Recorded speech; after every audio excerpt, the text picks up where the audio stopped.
Alright, nkulamusizaako nnyo webale kwekumira ku Yugi Update TV.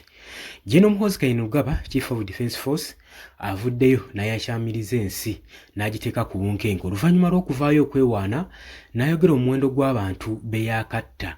Wabula ekisinza okukola amawulire n'okweraliikiriza bannansi nti tayogedde kifo na luddawa na operation ki gye yakoleramu ensonga zino wammanga oba gye yattiramu abantu bano.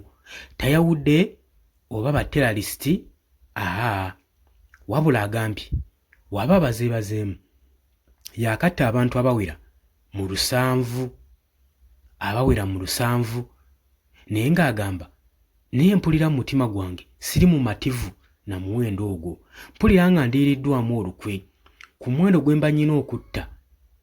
Ndaba ng'ekyo tekimala, ndaba nga ndi unsatisfied, siri mu mativu na muwendo ogwo. Nga muli alaga nti yandibadde omuwendo gumukutta abantu gwandibadde guli waggulu nnyo.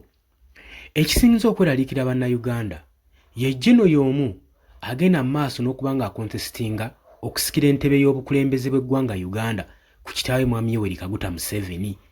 Kakati ennamusa ndowooza etuuse ku nnyooge, ndowooza ne tulaga awo oba olabawo gwe mukwano gwange ali eyampuliriza. Tugenda kuba nga tubimenyaamenya mpolampola kimu ku kimu n'ensonga tusobole okuba nga tugitegeera. Waaki generaali aba avaayo okwewaana, ye waaki eggwanga liba likoseddwa mu statement ng'eno era liba ligenze ku bunkenke ssaako n'obutali bumativu mu bukulembeze bw'eggwanga lyattu Uganda. Naddala Chief of Defence Force High Ranking Officer nga yavudde mu statement ng'eno ayandibadde aprovidinga security ng'ali concerned ku ddembe ly'Abannayuganda ssaako n'okukuuma eddembe n'okukakasa nti no Bannayuganda babeera balamu.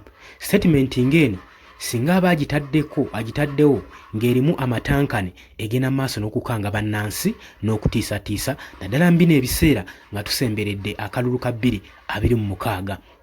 Kubanga lwaki nkugamba bwe ntyo, tulabye enfunda eziwerako naddala mu biseera by'obululu bannansi battibwa nnyo, babuzibwawo, batokyalingibwa, basibibwa naddala abali ku ludda oluvuganya gavumenti. Kyokka ng'okusinziira ku Amendment Act eya UPDF yateekebwamu mu tteeka 105 ne 106 okusobola okulaba ng'epreventinga any high ranking officer mu military mu UPDF okwenyigira mu byobufuzi, era nga atika eno ebakugira okubeera neutral nga tebaliiko sayidi eize eya gavumenti oba ey'abantu, basigale nga sayidi zombi bazisaavinga kyenkanyi. Wano mu ggwanga lyattu Uganda ekyo tekiriiwo era kyakubibwamu dde ebituli. Oli ku Yugi Update TV kosinzira okuba nga otuwuliriza gw'atannatweyungako nkusaba kirira wansi waliwo ekigambo subscribe kikooneko obeere nga otweyungako. Abali mu diaspora mbatumiddeko nnyo mwe bali kwekuumira ku mayungo ano mwe bali kubeezaawo omukutu guno okusobola okulaba nga gugenda mu maaso. Basharinga mbatumiddeko nnyo nammwe abalayikinga ate mwe abajja mu comment section mukola kyamaanyi nnyo okusobola okulaba nga mubeezaawo channel eno okuba ng'etuuka ku buli muntu buli kasonda. Nagamba engeri yokka gy'oyinza otteeka ettaffaali ku channel eno kwe kusubscribinga ssaako n'okusharinga eddoboozi lisobole okutuuka ku bantu betwagala bibatuukeko naddala mu bino ebiseera nga akalulu ka 2026 kasemberedde. Tulina okubeera bulindaala buli muntu okubeera nga tumutegeeza ekisaanidde okukolebwa, so n'abo batamanyi bangi oleka kubeeraawo ng'olina ky'omanyi gwe n'olowooza n'abalala bategeera ky'otegeera. Nedda tetutegeerera kumu, wabula aliwo abeetaaga okuzuukusibwa. Naye kati channel zino zituyambako okuzuukusa obwongo bw'abantu abeebase n'abo bennyininyini abawabye obateeka mu right position oba mu right direction. Nagamba nti no speed si kyekikulu, speed teyina mulamwa nga direction gy'oliko nkyamu oba nkaddemu.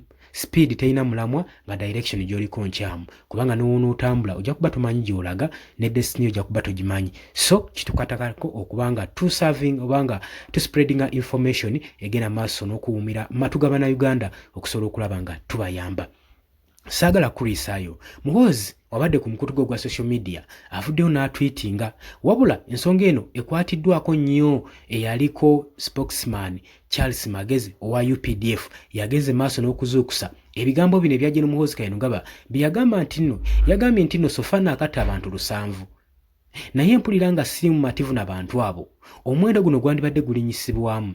Njukira nti nno bukyanga omwaka guno gutandika kyalangirirwa eggye lya UPDF, Uganda People's Defence Force, lyalangirirwa nga werissa omukago n'eggwanga erya Democratic Republic of Congo, era abajaasi bangi aba Uganda People's Defence Force abayiibwa mu ggwanga erya Democratic Republic of Congo mu bitundu ebya Ituri, Bunia, Bukavu, Butembo, okusobola okulaba nga bafugaza abayeekera bano aba ADF, saako n'abalala bangi abayiibwa mu disitulikiti mu Rwenzori regions eyo mu Ntolonko, okusobola okulaba nga era bagenda mu maaso n'okufugaza abayeekera bano abasiisidde mu bitundu ebyo, abagenze mu maaso n'okutawaanya eggwanga lya Democratic Republic of Congo saako n'erya Uganda.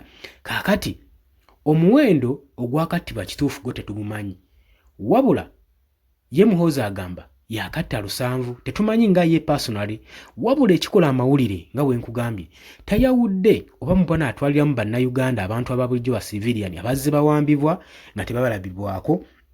Njukira enfunda nyingi avaayo nga yeewaana ng'agamba nti nno abawambiddwa abatwala mu basement ye n'asobola okuba nga abayigiriza olunyankole. Kakati eno nayo nsonga bagitunuulidde, bannayuganda abawambiddwa naddala bali ku ludda oluvuganya gavumenti abatakubikako kya mulubaale, era ensonga bantandika ogitunuuliza Muhoozi Kainerugaba engeri gy'avuddeyo okwewaana kubanga bagamba naye babanoonya tebabalaba.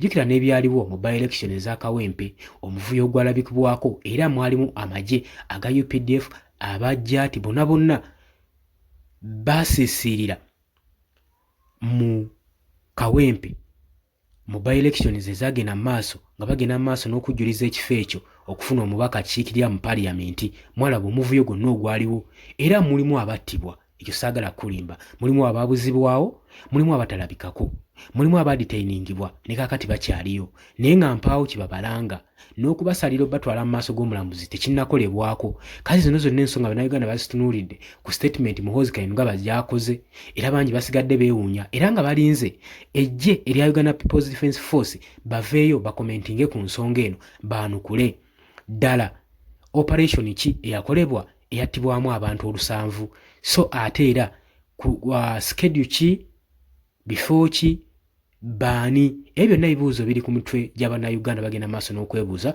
okusinza ku statement General Muhoozi Chief of Defence Force gy'akoze gwe mukwano gwange. Njukira nti nno kiba kya bulabe statement ng'eno okufulumizibwa ku mitimbagano naddala Chief of Defence Force wa Uganda nga yakyogedde, kiba kiteekeddwa nga ku bunkenke saako n'amawanga agatuliraanyeewo, amawanga ge kasita gafuna obuzibu naddala agaliraanye ku nsalo, bandi kino kaanya nti nno Chief of Defence Force yakiri emabega waakyo. So tusaanidde okuba nga twegendereza abakulembeze baffe bye twogera, ate naddala mbino ebiseera nga bannaffe babuzibwawo nga tebamanyiddeko mayitire. Olowooza ki ku nsonga eno? Nkwanirizaako nnyo mu comment section.